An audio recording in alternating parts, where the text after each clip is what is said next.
How's it going, everyone? College Lefty, and in this video I'm going to be going over the brand new Battle Royale rewards as well as the brand new headliner card that we have, and then I'm going to get into some gameplay and talk a little bit about a squad update at the end. So as we can see, we have two brand new Battle Royale rewards released into the game. We have Roberto Alomar Gold Glove version and Billy Wagner Signature Series. Both very good choices, very good players. I didn't think of Roberto Alomar initially in my prediction video that I put out there the other day, but I did mention Billy Wagner. However, I didn't get this prediction right. I thought it would be Goose Gossage, and it seems like they're going with inning bosses as BR rewards. We've seen that a couple times as of lately, but this is the brand new Set 44 headliner card. Matt Chapman, 97 overall third baseman, and honestly, he's probably pretty good. Looks like a solid card all around. The contact, though, is a little bit too low for me, and I would not really use this card at all. Billy Wagner is the brand new Battle Royale reward, and he's very good. Has outlier on his primary fastball, so that will be coming in at 102. Has elite hits and K per 9. This card is much better than the 94 overall Billy Wagner that we already have in the game. He has the changeup additionally with that slider and curveball. So definitely a solid card. This Roberto Alomar is pretty good. However, I was hoping he would have at least 80-something power. I was thinking he would have 90 power against both sides. If we take a look at this 1999 Gold Glove version of Roberto Alomar and compare it to MLB The Show 17's 1999 All-Star version of Roberto Alomar, I mean, we can tell that this card got a boost to fielding. He got nerfed in terms of the 125 scale on both power versus right and left. His contact is kind of even low in terms of the 125 scale. But this card was going for $500K in MLB The Show 17, a World Series reward that was released later in the year. I mean, this card sure is very good. Initially, he was up for 900,000 or 1 million stubs on the marketplace. The first person who got him put him up for that. I don't think he's worth, even 500,000 stubs. I think that there are some better second basemen in the game. I'd much rather use Rogers Hornsby or Robinson Cano or maybe even Craig Biggio over that Roberto Alomar. The only thing you're missing out on is that switch hitting factor. Anyway, I figured I would get into some of this event gameplay. I'm only a handful of innings away from Prestige James Paxton. I figured I would talk about some of those cards released as of lately. I was hoping for a couple amazing legends, and we did get some amazing legends. And you can't complain about those cards. I was just hoping that Roberto Alomar would have better attributes. We got a Matt Chapman, so all the predictions as of this last week or this content update were incorrect, which it's all right. It happens sometimes, and we'll just move on. We'll keep trying to guess what's going to be released into the game, help everybody prepare and potentially, buy and sell some cards in anticipation for some of the rewards. But honestly, there's so many cards to be released, and we already have so many cards in the game. It's just honestly incredible how much content we have, how many options there are at each position, how many players you can, pick and choose, who you want to use, what are your favorite players. They most likely will have a better version. And that's kind of what I'm thinking about with this Matt Chapman. It's just like he is very similar to the finest version of Matt Chapman that we had. I'm pretty sure we had a finest version last year. But I think that that's a good headliner decision. He's not a 99. He's not a crazy endgame player, but he is an option for people to use at third base. I think he also has first base, secondary, but with maxed out fielding, there's some really good third basemen in the game in general. I mean, of course, you could argue Mike Schmidt is the best one. I don't necessarily like his swing. You can argue that there are a variety of good players at each position.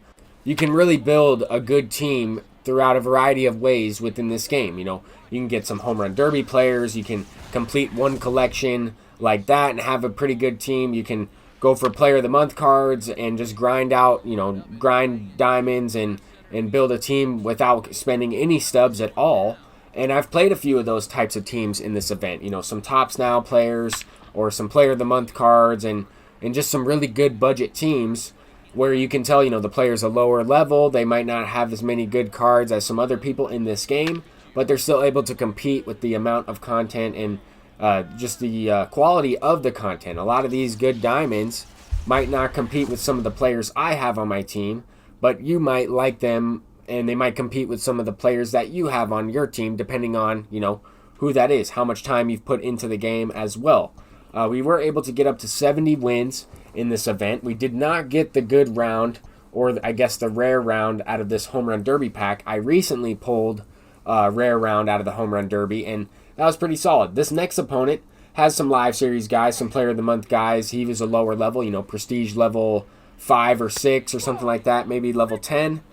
He does have that prestige Buster Posey. He is using Stephen Wright on the mound and starts us off with the walk. I'm trying to steal second base. If the opponent is going to use a knuckleball pitcher, I'm going to try and take advantage. I know that he's going to be slow to the plate, especially if he's throwing in these floaters. That might have been the best knuckleball I've ever seen. That was absolutely disgusting for a 56 overall or 59 overall player playing down on inside edge. Anyway, that thing can still dance in there. We're going to try and score this run without even accumulating a hit. It would be nice if this one went out of the stadium. It was just blasted, but we got a little under it. We were a little early. Got a pretty bad jump as well. Cannon arm from Aaron Judge, but we are in safely there as we come around to score on that leadoff walk. Don't even have a hit yet in this first inning, but we do score a run. That's pretty big. I'm probably going to give up, a few runs in this next inning. This lady seems to really like Stephen Wright. She's amped up about Stephen Wright pitching. Anyway, we'll go ahead and try and finish off this James Paxton Prestige grind. I think I still need one more game after this one, depending on how long we can use them for. I think I'll still need at least 6 more innings. If I pitch with them one more time in ranked seasons, I should have that card.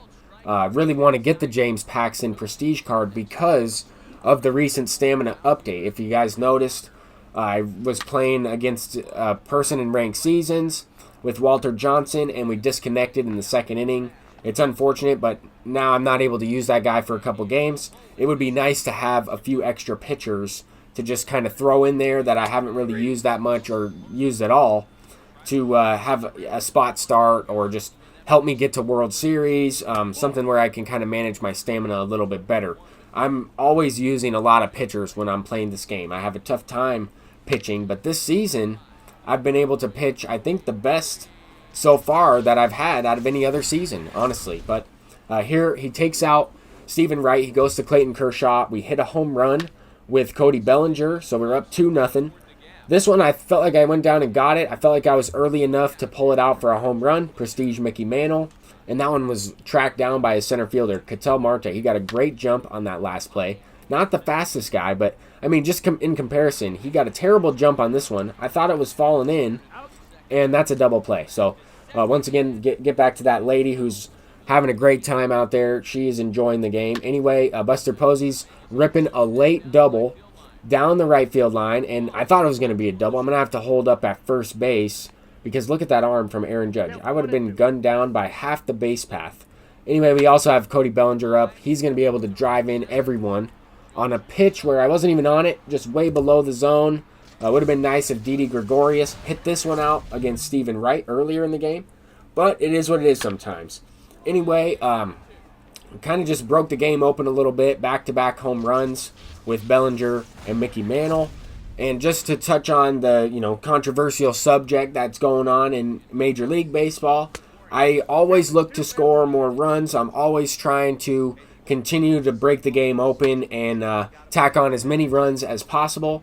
No lead is ever safe, especially in this video game, because you're not facing 9 different players. You're facing just one guy with a controller. But also, I saw some stuff going on with Fernando Tatis.